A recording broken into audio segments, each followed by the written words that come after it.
नमस्कार. आपण कुंभ राशीबद्दल बोलू. बघा, कुंभ राशीत शनीची 7.5 चाललेली आहे. हे तुम्हा सर्वांनाच माहीत आहे. 7.5चा तिसरा टप्पा 2025 पासून सुरू झाला होता. 7.5चा पहिल्या 2 टप्प्यात कुंभ राशीच्या लोकांना अनेक समस्यांना सामोरे जावे लागले. त्यांचा स्वामी शनी आहे, परंतु तरीही कुंभ राशीच्या लोकांना अनेक प्रकारच्या समस्यांना सामोरे जावे लागते.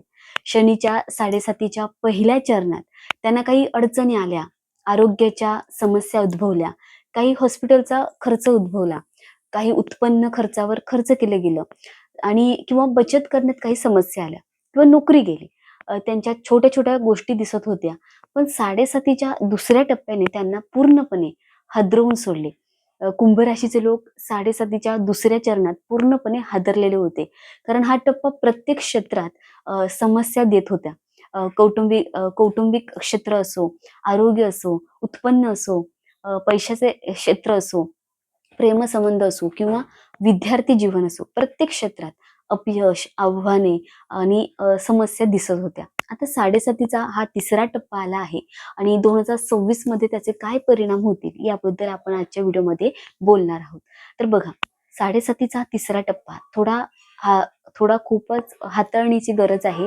कारण म्हणजे पहिल्या 2 टप्प्यात तुम्हाला खूप समस्या आल्या होत्या. आता तिसरा टप्पा विशेषतः कुंभ राशीसाठी दिलासा देणारा असणार आहे. कारण कुंभ राशीचा स्वामी शनी आहे आणि आता शनी असे वागले जणू तुम्ही खूप दुःख पाहिलं आहे, खूप संघर्ष पाहिला आहे. तुमची सर्व प्रकारची परीक्षा झाली आहे. असा तिसरा टप्पा असा आहे की जिथून तुम्हाला आराम मिळू लागेल. 7.5च्या वेळी ज्या गोष्टी तुमच्याकडून हिसकावून घेतल्या गेल्या होत्या, त्या सर्व गोष्टी आता चांगल्या परताव्यासह तुम्हाला परत केल्या जातील. त्यामुळे हा तिसरा टप्पा जो आहे तो तुमच्यासाठी खूप दिलासा देणारा ठरणारा आहे. तसेच तसेच या तिसऱ्या टप्प्यात येणारे 2026चे संपूर्ण वर्ष तुमच्यासाठी कसं असेल हे आपण शनीच्या 7.5 आणि राहूच्या गोचरद्वारे आपण पाहत आहोत. तर बघा, राहूचे गोचर ऑगस्ट 2026 पर्यंत राहील. 28 नोव्हेंबरला शनी थेट मार्गी लागून त्याचा प्रभाव जुलै 2026 पर्यंत राहील. तर याचा अर्थ जुलै ऑगस्ट 2026 पर्यंतचा काळ हा खूप मोठा आणि महत्वाचा काळ आहे. सध्या शनी तुमच्या दुसऱ्या भावात आहे आणि राहू तुमच्या लग्नमध्ये आहे. लग्न म्हणजे तुम्ही स्वतः राशीत बसलेले. राहू तुमच्या व्यक्तिमत्वात भर घालतो.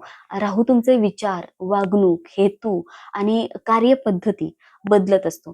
तर राहू तुम्हाला कठोर परिश्रम करण्यास प्रवृत्त करते आणि परिणाम सुद्धा तुम्हाला त्याचा दिसून येईल. तुमचा आत्मविश्वास वाढेल, तुमचे कार्यक्षेत्रही बदलू शकते.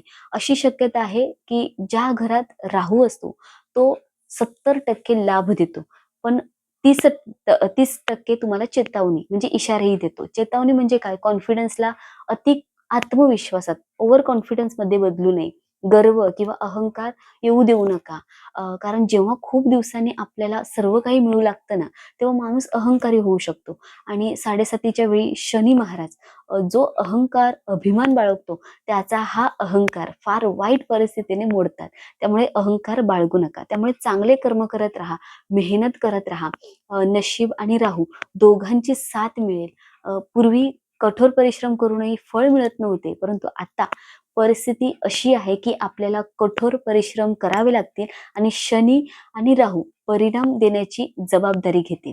तर 2026 मध्ये शनी संपूर्ण काळ तुमच्या दुसऱ्या घरात राहील.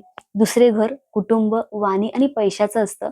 तर या 4 क्षेत्रात तुम्हाला चांगले लाभ मिळेल आणि उत्पन्न वाढेल, उत्पन्नाचे स्रोत वाढतील, बचत होईल आणि पैसाही तुमच्या हातात येईल. कौटुंबिक क्षेत्रात पूर्वीचा मानसिक तणाव कमी होईल, भागीदारी सुधारेल, जर तुम्ही पार्टनरशिप सुधारेल, जर तुम्ही प्रेमसंबंधात असाल किंवा विवाहित असाल तर समजूतदारपणा तुमच्यात वाढेल, प्रेम वाढेल, भावना जागृत होतील.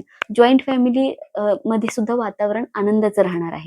तर होय, तुम्हाला तुमच्या बोलण्यात थोडी काळजी घ्यावी लागेल, कारण राहू लग्न राशीत आहे आणि शनी दुसऱ्या भावात आहे. म्हणजे तुम्ही काय म्हणता त्यावर सगळं काही अवलंबून असणार आहे. तर काही परिस्थितीमध्ये तुम्ही स्वतःशी वाद घालू शकता. त्यामुळे तुमच्या बोलण्यावर तुम्हाला नियंत्रण ठेवणे महत्वाचं आहे. आरोग्याबद्दल बोलायचं झाल्यास 2026 मध्ये जून ते ऑक्टोबर या कालावधीत तुमच्या आरोग्याची विशेष काळजी घ्या. संसर्ग पोटाशी संबंधित समस्या किंवा पोटात दुखणं किंवा पायात पेटके येऊ शकतात. गुरु तुमच्या 5व्या भावात असेल, जो मुलांचा आणि विद्यार्थी जीवनाचा आहे. विद्यार्थ्यांसाठी हा काळ खूप चांगला राहील. उच्च शिक्षण, प्रेमसंबंध सर्व काही सकारात्मक असेल. तसेच शेवटी फक्त हे लक्षात ठेवा, की वाद टाळायचा आहे, भांडणात पडू नका आणि आपल्या बोलण्यावर नियंत्रण ठेवा. एकंदरीत 2026 हे वर्ष तुमच्यासाठी गेल्या अनेक वर्षांमध्ये सर्वोत्तम असणार आहे. तुम्हाला तुमच्या मेहनतीचं पूर्ण फळ मिळणार आहे. तर हा काळ तुमच्यासाठी सुवर्ण काळ असेल. तुम्ही आनंदी व्हाल, तुमचे कुटुंब आनंदी राहील आणि तुम्ही मनाने समाधानी असाल. आज मी तुमचा निरोप घेते. मी काहीतरी नवीन, काहीतरी वेगळं घेऊन पुन्हा येईन. तोपर्यंत हसत राहा, नातेसंबंध मजबूत ठेवा, स्वतःची, आपल्या जवळच्यांची काळजी घ्या. श्री स्वामी समर्थ. धन्यवाद.